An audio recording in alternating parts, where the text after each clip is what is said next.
Good morning, WTOB listeners. This is For the Record with Greenwood Law. I'm Harold Eustache along with Dylan Greenwood.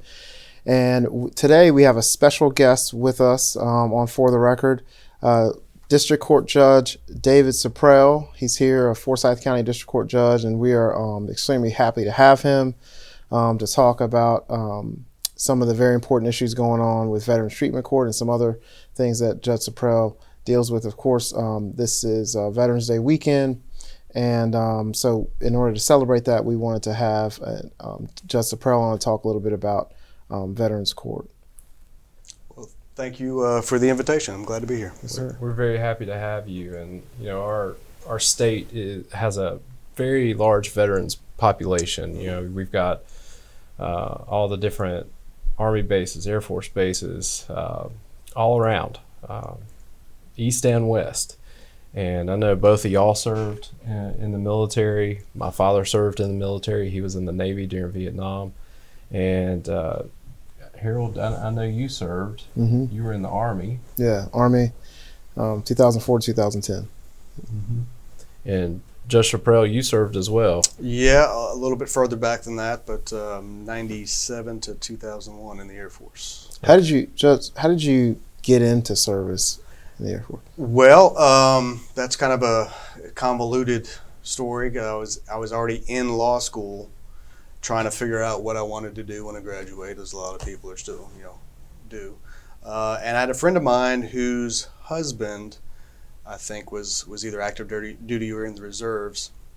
And she's the first one to mention Jag Corps to me. I had never heard of it. I did have a couple of uncles in Vietnam, but nobody ever really talked about it. Nobody in my immediate family was in the military. Just the military was the farthest thing from my mind. So when she suggested looking to the Jag Corps, number one, didn't know what it was. Number two is like, I'd gone through 7 years of higher education. Why do I want to go join the military? But I started looking at it. I still couldn't figure out what I wanted to do, so I started looking at it. And as I researched the Jag Corps and the experience that they tell you that you can get there, it really sounded interesting to me. And since I didn't know exactly what I wanted to do, the variety of things you get to do as a Jag Corps officer, it appealed to me. So I applied and actually didn't make the first time. They automatically consider you for the second one. I got in on that round, and then they told me where I might be going. And even though it was South Dakota, I actually had a neighbor of my parents who was stationed at that exact same base, and he told me all about it and said it's really not the frozen tundra that us North Carolinians think of when we hear South Dakota. So just kind of got a wild hair and decided to go for it. I grew up in North Carolina. I went to school here in North Carolina. I was going to be practicing law in North Carolina. I was like, this is an opportunity to get out and go see the world, as they say, even though it was South Dakota and Utah is where I served. But I thoroughly enjoyed it. It was a great experience. I would do it again. I encourage any law students or young lawyers who come talk to me, I encourage them to look at that because it is a great experience. And the military is great on training you. They'll train you to death. They'll send you all kinds of courses. And for those who don't know, when you get into the Jag Corps, there's a Jag School that you go to. So you've graduated law school and you have to be a licensed lawyer. There's still a 9-week course that you go through when you first get into the Jag Corps, teaching you about the military side of things, and lots of trial ad training, and then there's training throughout. So you get a variety of experience, get a little bit of everything. They move you around so that you specifically do get a taste of everything. And like I said, it was a great experience. For some of our viewers that don't know, the Jag Corps is a difficult corps to get into. It's not, you just apply. I think Air Force JAG has like a 2% acceptance rate, so it's really taken many of the best people that we have. It is competitive, and probably gotten even more so since I was in there. But and I think that's because a lot of people do realize that it's a way to serve your country, and it is good experience. And if you want to stick it out for a career, in 20 years you can retire and still then enter civilian practice, and it's a pretty good deal if you want to do that. Well, we appreciate your service, and with it being Veterans Day, Harold, how do you feel about Veterans Day? What importance does it have to you? To me, it has the importance of all of the people that took an oath to serve our country, to stand up for America and protect us. Being a veteran, it's so varied across so many various branches of the military and different jobs that you can have. But there's one thing in common, and that's everybody volunteered at this point to to serve our country and fight for it. And when you get in the military, you realize it's all sort of toward that goal of protecting the United States. Mm-hmm. What about you, Jessica? Very similar, and it's a day to honor the sacrifice, because that's what it is. Even though today's force is a volunteer force, and people volunteer for it, number one, they may not always know what they're exactly volunteering for. Mm-hmm. But it's more than just the veteran, it's the family. I mean, you see them all the time on the news, these reunification video clips, and that should drive home the sacrifice the family makes. That kid that went without his dad for 9 months while he's deployed, or the mom that's being now a single parent to 2 or 3 kids. It's everybody that sacrificed, and for people willingly to volunteer to do that, to protect all of us, I mean, I think the least we can do is take that day to think about it, appreciate it, and say thank you. I think you're exactly right, and I think you touched on an important aspect of this, that it is a sacrifice. Mm-hmm. And that sacrifice through service is a true spectrum. I mean, it runs the full gamut of just what someone can sacrifice on behalf of our country. Mm-hmm. And those sacrifices manifest themselves in a lot of different ways with our veteran populations, whether they served active duty combat situations or not. Mm-hmm.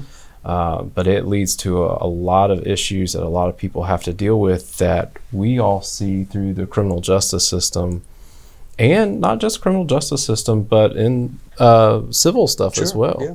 They don't always get charged with crimes, but they still may be dealing with issues. Correct. And so, those issues have a full gamut of what it is. Sometimes it is an actual criminal charge. Sometimes it's mental health. Sometimes it's substance abuse. They are truly, and they are connected to their time in the service. My dad, for instance, he's a disabled veteran. His time in the Navy, he got injured, and so he has dealt with that every day for the rest of his life. And that's just one aspect of it. But there's a lot more that a lot of other people deal with. Oh yeah, and it's, I think, in doing this job, we all have come in contact with how either combat or service can have a massive effect on people, and that's why here in Forsyth County we started a Veterans Treatment Court. And of course, Judge Sipprell, you were instrumental, still are instrumental in that court. So can you tell us about kind of how that court got founded, and just go from there? If I can remember that far, because I think we started it in 2016. You were there at the beginning, Harold, mm-hmm. So correct me if I'm wrong on that, but it was around that time frame, and it took us a while to get it going. And actually, I had kind of asked our chief a couple years before that. I was volunteering at a school with a gentleman who was a veteran, and he was kind of telling me some of the issues that he was dealing with. And he actually, I don't know where he heard about Veterans Treatment Courts, because he was here in Forsyth County, but he mentioned it to me, told me a little bit about it.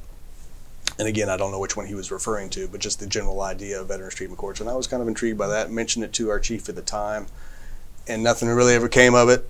It was just kind of something that was kind of like, Veterans Court, interesting.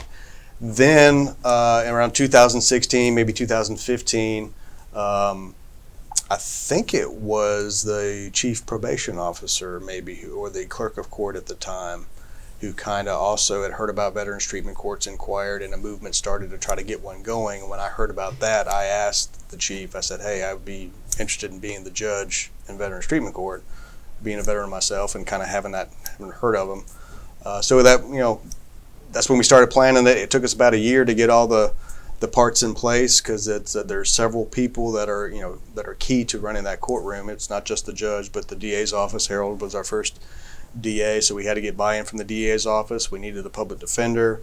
We needed probation officers. Of course, we had to get the VA involved, because that's where the treatment primarily takes place. and some other agencies. And then kind of the secret sauce to Veterans Treatment Court is having veteran mentors. And so we had to start recruiting some veterans in the community willing to volunteer their time. So I think first court date, I think it was January 2016, somewhere around there. And we've been going ever since, but it took us about a year to get it up and running. And just from our experience, we represent a lot of veterans, and one of the first things that we think of, if they're dealing with something that qualifies for the court, let's get them into Veterans Treatment Court. And when we're in other counties, we actually lament over the fact that they don't have a program like this, and we try to fashion something similar to what you guys do in Veterans Treatment Court to address whatever that person's dealing with in another county. The thing I love about Veterans Treatment Court, though, is you guys start every court session with Pledge of Allegiance. Try to bring a little bit of the military culture into it. It's not a military court, and it's not military, it's civilian, but kind of touch on that a little bit. I think some courts around the country, there are several. I don't have the latest numbers, but I want to say around 350 Veterans Treatment Courts around the country, and I think some probably do it a little bit. We all do it differently, but some, I think, definitely bring a little bit more of that military culture into it than we do. And we may look at bringing some more of that into it as we get further We got along. to go around while we were in that year we were prepping for the court to look at how other counties did Veterans Treatment Court. I know we went to not Cumberland County, but the county right up Harnett County. Yeah, we went to Harnett. We went to Buncombe too. Buncombe County, and just kind of saw how they did their court and kind of gleaned some of that stuff and to bring it here. But I think for our viewers, part of it is, letting those people know that, those veterans know that, they're connected to their service still, and that they can, and making them feel at home in that sense. Right. And so, there's Pledge of Allegiance. There is where people stand in court is a little different. They give pins and stuff like that. So, and graduation, we give a challenge coin, which challenge is part coins of and the stuff military. like that just have that flavor to it. We have the each branch's flags lining the courtroom. So yeah, we try to bring some of that in. So can you tell for our viewers if someone how someone would qualify for Veterans Treatment Court, and then if they do, what kind of happens after that? Okay, well there's a lot to that answer then. So maybe help me remember to answer it all. To start with, how someone qualifies to come into Veterans Treatment Court. First and foremost, obviously they have to be a veteran, which sounds obvious, but to some folks it's not. And I'll tell on myself here. When I got out of the military, I didn't consider myself a veteran. I've been active duty a little over 4 years, but I wasn't in combat. Like I said, I was in South Dakota and Utah in a legal office, pushing papers around or whatnot. I was not, again, didn't consider myself a veteran, wasn't sure that I was. So, if I can make that mistake, I'm sure there are others out there that can make that. They think you either have to retire or you have to have seen combat or something like that. So, first of all, you got to be veteran.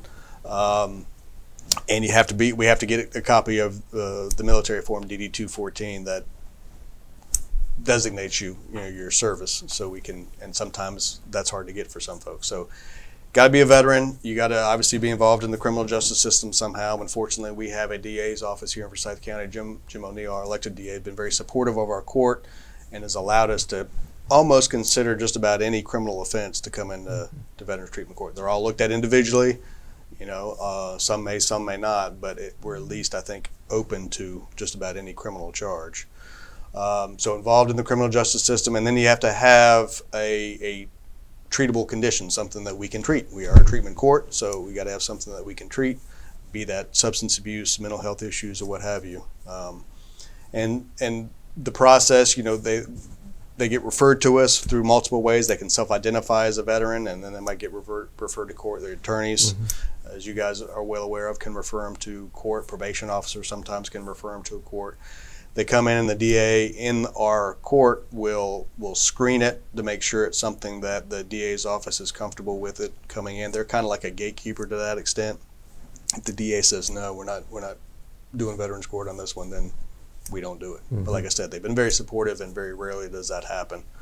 And if they screen it and we think it's somebody that we can help, that we can treat, and that and probably most importantly is the veteran's got to want to be in the court. Because change is only going to happen if they're ready for it and they want to do it. If they don't, the treatment's not really going to have much effect on them. Right. So once they come into court, first priority is to get them stabilized, because typically they're in the middle of active use. That's how they got criminal charge. Perhaps they self-medicating, they got a DWI, they got some kind of drug charge or something like that. So first phase is really just kind of all about getting them engaged in treatment, get them stabilized, and then we start looking at, okay, what's their housing situation like. On down the road, we start looking at employment possibilities. Do they need any kind of job training or interview skills or anything like that? And we have agencies that'll help them with that, to where by the time they complete the program, which without any hiccups takes about 14 months. They've been in treatment that long. There's a requirement of a certain amount of time of complete sobriety, and we drug test these participants regularly and randomly, so we know what their use is, and they've got to be sober for a certain amount of time.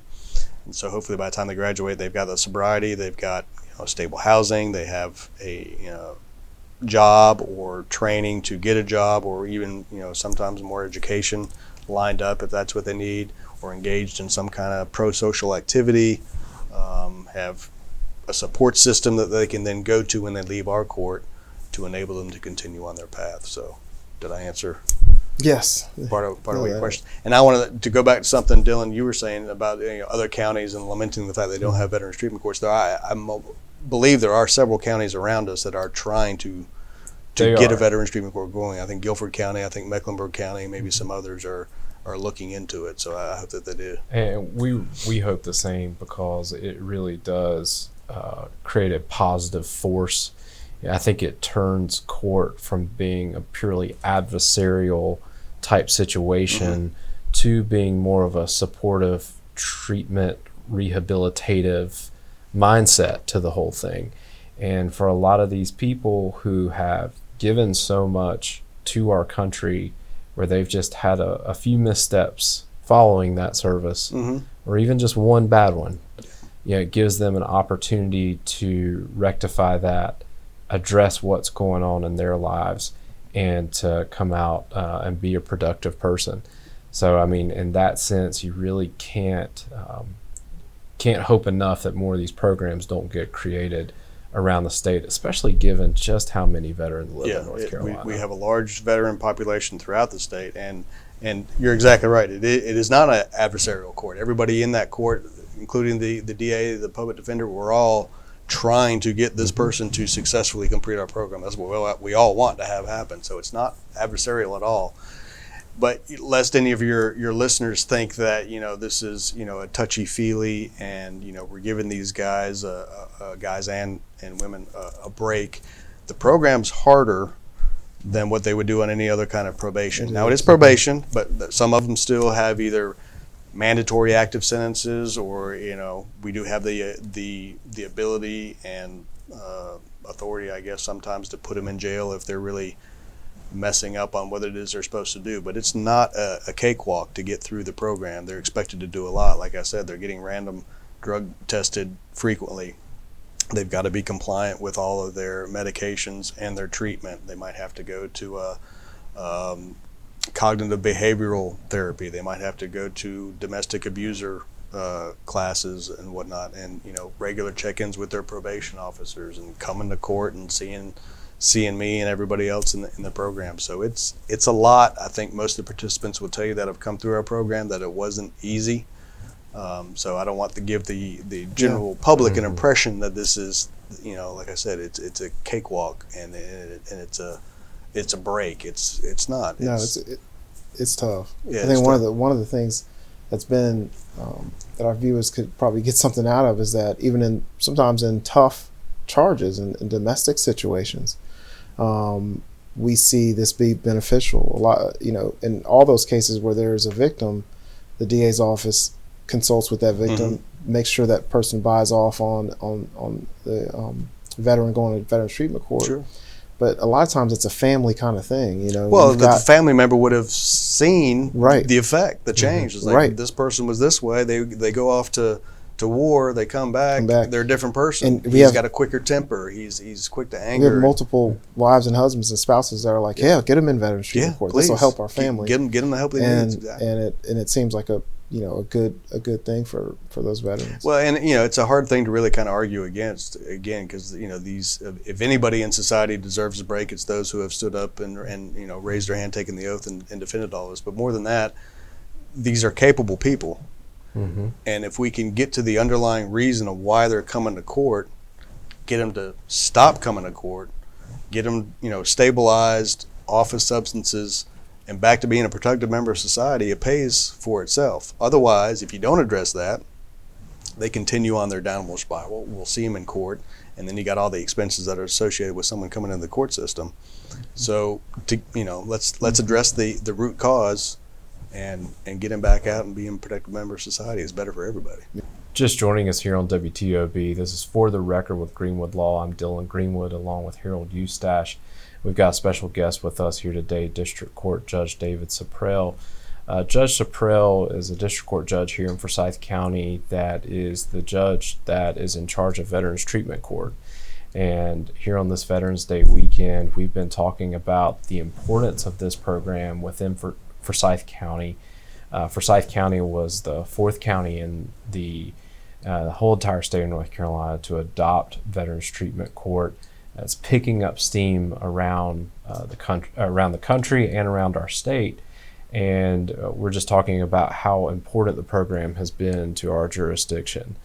And these are cases that deal with very specific, very serious issues with our veterans population that need to be addressed, so that these people know that we haven't forgotten about them, we haven't forgotten about their service and their sacrifice, so that we can all live in the United States and enjoy the type of life that we have.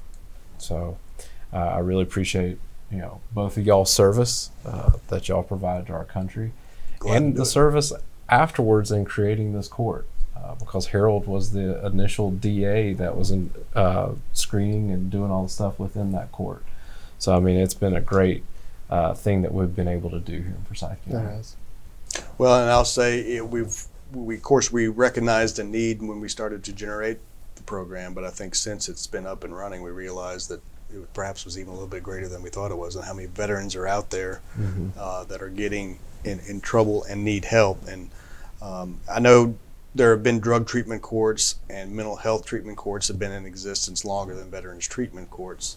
But the Veterans Treatment Court, in dealing with that specific niche, I think is different in that the underlying reason someone is in drug treatment court is because they have a substance use issue. If they're in mental health treatment court, it's because they have a mental health issue. If they're in Veterans Treatment Court, they have an issue related to, caused by, exacerbated by, whatever, their military service. So you gotta, even the national organizations, the National Association of Treatment Courts, whatnot, recognizes a separate component for Veterans Treatment Court, because they realize that connection is important to address and deal with not just the substance and mental health issues, but the whole picture, and draw upon also that military culture to kind of bring them through the program. So there's a reason why there's that specific treatment court.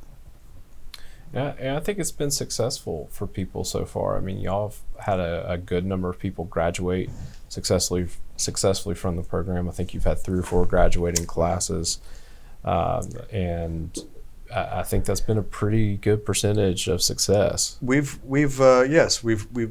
I don't know the exact percentage, but we do have a good percentage that graduate. And to be honest, we've had our ups and downs. There are some we've not been able to reach, who've not been able to complete the program.